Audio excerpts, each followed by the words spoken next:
Yeah, hi, I'm CW4 Ron Lagore. I've been with the DC Guard now 17 years, and I'm the facility maintenance officer for the Fleet of 9 here at Davison Army Airfield, Fort Belvoir, Virginia.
Good morning. I'm Mike Thompson. I'm with Trace Worldwide, and we represent Pure and Secure, which manufactures distillers.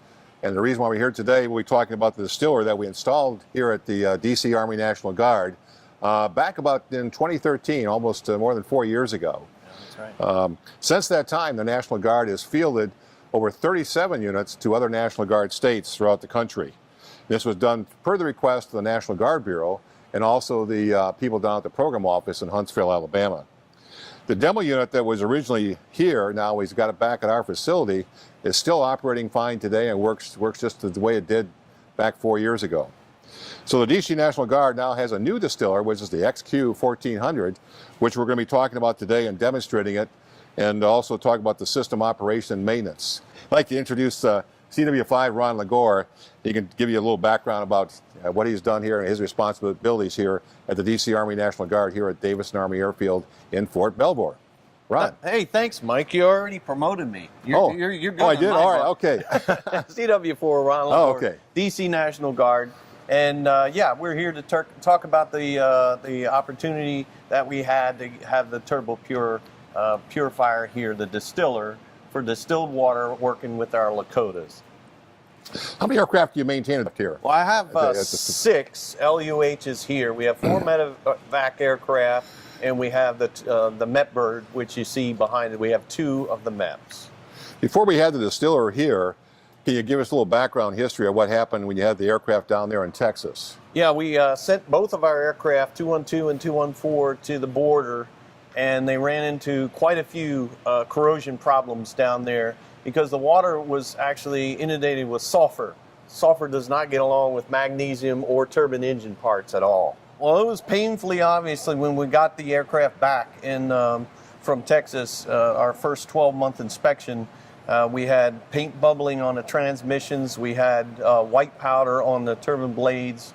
We had corrosions in areas that we had never seen before. And that was because of the water they were being washed with.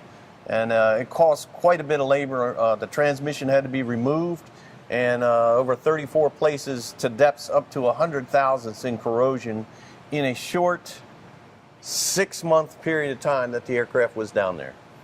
I remember when when I was here, you actually showed me that and some of the pitting on the transmission. It was quite noticeable. You know. Yeah, other units had to replace their transmission completely, which was an over and above cost because we were not maintaining the aircraft in accordance with the standard, and that's very costly. So the tap water here has chlorine in it, has fluoride, has all kinds of additives and particulates, which will stick to the turbine blades if we use that instead of the distilled water. Yeah, how did you find out about TurboPure and the filtration system? I got a call from NGB, from Del Hardiman, that there was a system out there that would solve the problem for us, and that they would like to bring it to us and set it up as a demo. Right.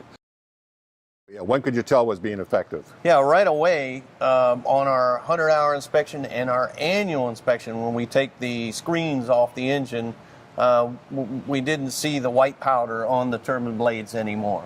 They were, really clean. And like I say, we've had these aircraft 12 engines since 2009, and we've yet to fail a power check. Very good. Now that you've used the turbo pure distiller here for a number of years, how do you see that how the distiller is used to meet the turbo macro requirements?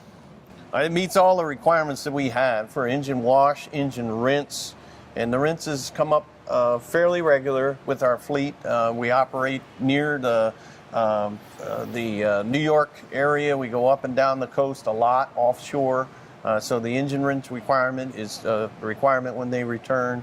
And the thing is work flawless.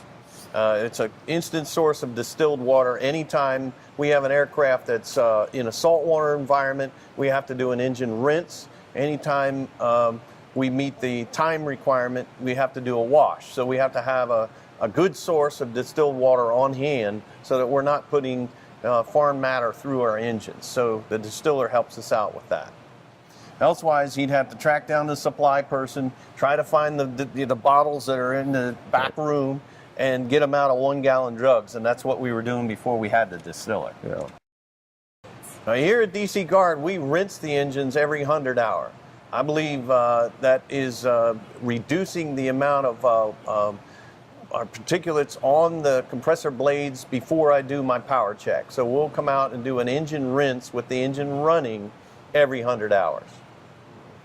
And normally that's what, 600 hours at times? 600-800 hour cycle. Yeah. Okay. For the, and it depends on the area. In Harlingen, we did them once a week, and we rinsed them every day because it's, you know, close to the shore. Okay. And we have yet to fail a power check, and we got our aircraft in 2009. So Excellent. all 12 engines are still healthy. So based on what other components do you rinse besides with the distilled water, besides just the turbine engine? Well, certainly the engine area, the transmission. Right. You can spray these items down that are mounted to the transmission, and where we've had the problems, you know, oil coolers, hydraulic pumps. Those are the areas where the corrosion occurs, so that we can target those areas. You know, we definitely use it in our wash cart for all our aircraft. So we have a large container on our diesel-powered wash cart, and so we're using it on the Blackhawks as well. And we use it to rinse down, you know, the engine components and the transmissions when we have the sprayer out, you know, outside after they come back from the saltwater environment. We just get our peak performance all the time, and I think that's because we do the rinses and keep the engines clean and they're not getting the corrosion buildup.